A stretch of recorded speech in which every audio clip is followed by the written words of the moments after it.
17th of March 2007. We're in Chicago. Who's? Oh. Okay. I'm glad to see so many people here. I do hope that you guys are very much ready for this particular lecture because the Ancestors downloaded some data for me. Most of it you already know. However, they want me to get, when I say downloaded, I get data, like when a question comes to me, within 24 to 72 hours, I always have an answer to the question. So the answers come from all over the place. Sometimes it just pops in my head. Sometimes I'll trip over a book. Something might come on TV. It could be a PBS special, some little blip out of a movie. I can see something on a billboard. The answers just come from everywhere. So as they give me the answers, it's like, oh, wow. The revelations are there. So the first thing they wanted me to share with you guys, because we're aware that most of you are already familiar with the fact that this is Rome.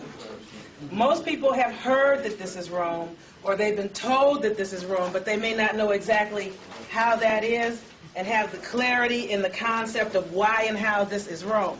So in order for me to share with you what this lecture is about, which is how to survive the fall of Rome, the first order of business is to point out to you that this is Rome and how it's Rome, why you really don't want to be a part of it, which you'll figure out on your own. It's not for me to tell you where you want to be. What I have come up with that we are under now is the Nazi German Judeo-Christian European alliance of the Holy Roman Empire that does all of this damage under the name of the United States of America. And the people of America, the true Americans, have no idea what's going on. They have no idea why it's going on. This particular corporation that we call a country has subjects and citizens that are the least informed persons on this planet. This country has what you call the most staunch control of the media, but it appears to have the most liberal media in the world. And it really doesn't. At the end of the day, by the time we're done today, you're going to have a better clue of what that's about. Now, this is what the deal is. The people that are the true Americans in this country call themselves African American, Negro, black, colored people. Now, one of the things they wanted me to share with you guys was, and I shared it with you before, but I have to share it with you. Well, this is turned wrong because you guys can't see it, can you? Sure can.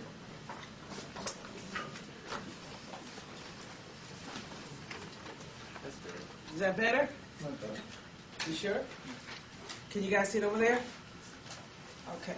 Ooh, this is a tiny one. Is this the only black marker in the room? I'm gonna need this was almost dry. I'm gonna need another one.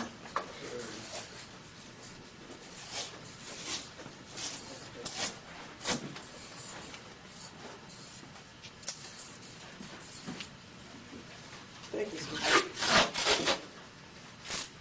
I'm sorry, I'll be right out of the front of the screen in a minute. Is there anyone here today that was not present when we did last year's lecture? Okay, that's several people. Those of you that were not present last year, were you advised when you came today that you should bring a dictionary with you so that you could see with your eyes what I'm saying and not just take my word for anything? Get your regular dictionary out and turn to the word American.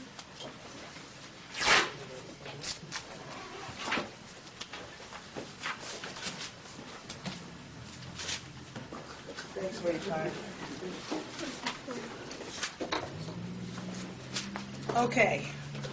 Those people that were not here last year, because the people that were here should already know this. If you have a penny, take it out and put it on the brown side of your hand. Those people that were not here last year. And when I say when I ask you to do something, it would be good if you could just go on and roll with me and just do it. Because you'll be able to keep up better if you do it what I'm telling you to do instead of just sitting there and listening to me. This is interactive. Most people learn by doing, not only by hearing. There are different modes of different modalities of learning. Some people learn by what they hear, others learn by what they see, and most people learn best by actually doing it themselves. That's what makes it stick for them. Okay. The 18... Oh, and you know what? I think I brought it, but please, God, tell me where it is. It may be in something else back there. I bought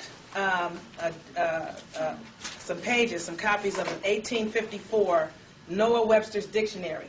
The 1854, 1849, and 1859 versions have the same definition for American. Americans are the copper-colored races of people that were found on these shores when the Europeans arrived here. That was the original definition for American. To use the word American and apply it to the descendants or the immigrants of Europe, when they first started doing that, that was really strange and very foreign to call them Americans. The word did not really fit them. Now, how many of you have the penny on the back of your hand? If you look at what they show in John Wayne movies as Indians, or the people that you see on reservations today, does the definition of a copper-colored person fit those people, or does it fit your people? Okay, so you guys need to be very clear on that. Now, American can be broken down several different ways, mercenaries and other things like this.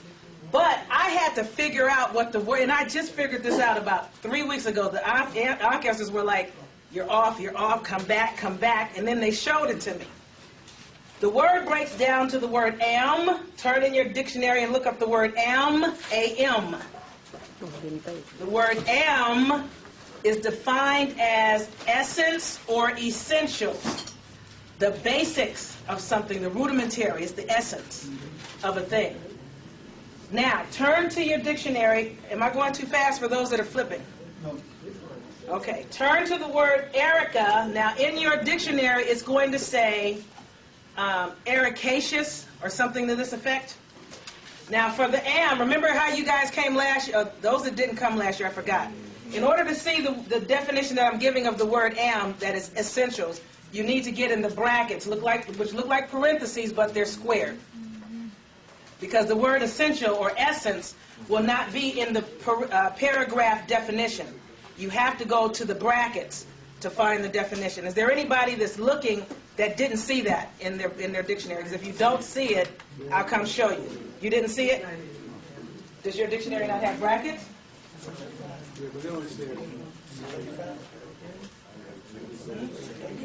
AM? First person.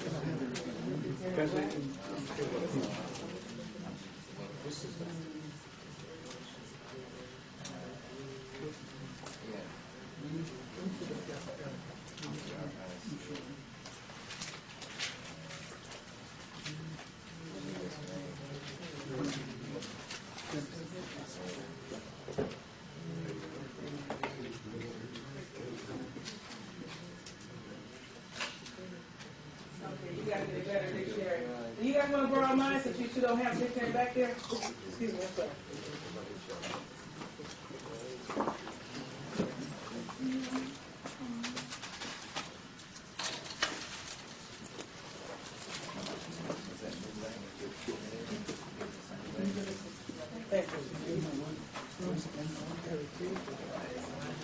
Okay. Okay. How many people are at the word ericaceous? Well, oh, you found it? Okay. Okay, well, it's a long word. I think it's something like ericaceous. I gave my dictionary away, so I can't come up off the type. When you get into the brackets, it should have the word erica for the word ericaceous, which talks about trees and forests. And you'll notice the word erica, the letter A is inside parentheses, which means the A can be there or it can be removed, and the meaning of the word is still the same, Eric and Erica. Does anybody see it? Who does not see it? Okay, now if you look at it, the word Erica means woods and forests. Okay? Do you guys remember the Pocahontas story? Yeah. How she was taught, when she went to England, she was telling them, you know, you guys are coming over and you're destroying the woods and forests of my people where we live. And what have you, because you guys know she was like 12. She was only 12 or 13 when they came and took her. And she was a little sister looking like any other little sister that walks up and down the streets of what you call the hood today. However, that's what the word Erica means. Now get to the word A-N, And when you get into the definition of an, it means a part of or connected to or belonging to a thing. So, an American, which is really American, that's what you are. Not American, because when you say American, that's plus American, which has to do with mercenaries and goods and taking property, which is really what they did, which is now why they're the Americans. You are the Americans, which means